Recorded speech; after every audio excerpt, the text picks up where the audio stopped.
Today on the show, we're going to be talking about David Alleyne from the New Mutants. If you didn't know that after he lost his powers, he retained his abilities thanks to some help from some psychic mutants, then this show is for you.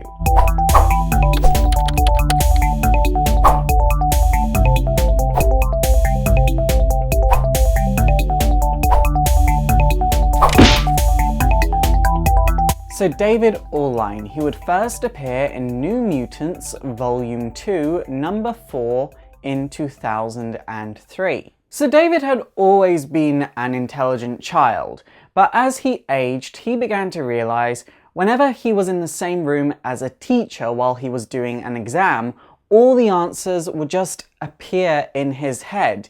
And he was quick to realize that he was actually a mutant with the ability to just pick up the knowledge and the experience of those around him.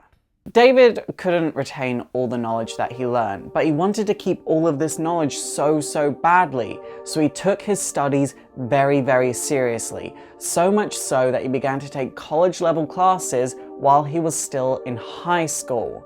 And he tried dropping hints to his family that he was a mutant, but they really didn't pick up on it until David was outed by an anti-mutant organization, at which point David went to the Xavier Institute. Soon after David joined the school, a large part of the student body would be attacked by an anti-mutant organization called the Reavers. And it turned out that a member of the Reavers was also a mutant, and his powers actually manifested for the first time in this battle. And his name was Josh, and he would go and join the Xavier Institute, and he actually became David's roommate. And after a very rocky period, the two of them became very close. Eventually, the entire student body of the Xavier Institute would be split into squads, and David would be put in the New Mutants. But he was scared he was being groomed into becoming an X-Man, something he really didn't want to be, and in fact, most mutants do not want to join the X-Men. So David refused to be the leader of the team, but he was eventually convinced by Windancer to be the co-leader of the team. David eventually finds out that he can have all the mental blocks from his powers removed, allowing him to retain all the knowledge that he gains permanently, and he seriously considers getting this done, but he is shown an illusion of the future where he kills all of his friends, all of his family, all of the X-Men, and his future wife Surge, and he decides that it's probably best that he keeps the mental blocks there. Surge does comfort him through this, and it's at this point that David and Surge start a relationship.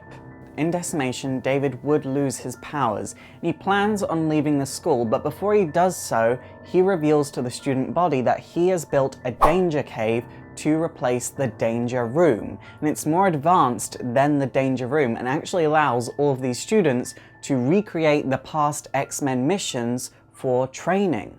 But then it's decided that it's probably safer for David to stay in the school when William Stryker goes around attacking depowered mutants.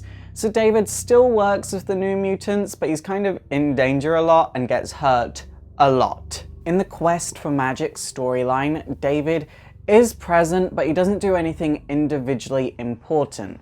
It's worth saying that he's killed and brought back to life instantly, and he figures out that telepathy is actually the demon's weakness, so he has the Stepford Cuckoos use their telepathic powers to attack the demon, but at the end of the day, it is Darkchild and Pixie that save the day. But after learning about what happened when all the students were dragged to Limbo for the Quest of Magic storyline, Surge wants David to leave the school for his own safety because it's apparently just as dangerous in the school now as it is out of the school. So Surge would kiss Helion in front of David, and naturally David would be heartbroken and would plan on leaving the school. And as he's packing, the Stepford Cuckoos would come up to him and to thank him for the events of Quest for Magic, make him an offer that he can't refuse. The Stepford Cuckoos removed his mental blocks, meaning even though he can't gain any more knowledge from other people now, it restored all of the knowledge that he had gained up until the point of when he lost his powers,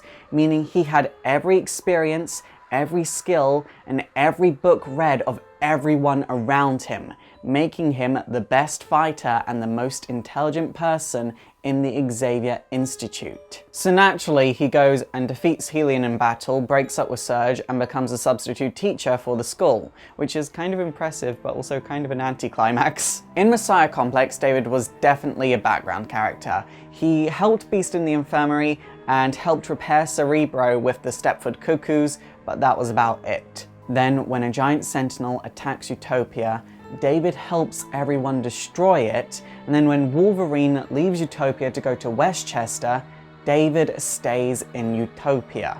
But then after the events of the Avengers vs. X-Men, David is bitter towards Cyclops and no longer wants to work at his side. And next time we see him, he is working in a superhuman call center, helping people out with their superhuman problems. This is where David meets the Young Avenger Speed, and through a series of events ends up joining the Young Avengers. And that's as far as we're getting. More recently, David has appeared in the Original Sins series, but I would recommend not reading Original Sins and just read the second run of the Young Avengers, which David is in, because that run was fantastic. I enjoy the concept behind this character. I would like to see him get his powers back, because I feel like having him lose his powers was a wasted opportunity. Like, he and Jubilee are the two mutants that I think deserve their powers back more than anyone else. Fun fact about this character that I wasn't entirely sure where else to put is that David, due to his old powers, is actually bisexual, because obviously he's picking up the knowledge, experiences, and feelings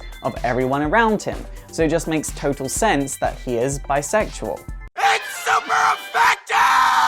Okay guys, that is it for today, so leave a comment down below if you think I forgot anything majorly important about David, and also don't forget to thumbs up and subscribe if you want to see more history videos, and also don't forget to like me on Facebook, follow me on Twitter, support the show by checking out my Patreon so I can make bigger and better and more history videos, and also don't forget to subscribe to my gaming channel. My name is Faust, this has been Exploring Comics, and it is super effective.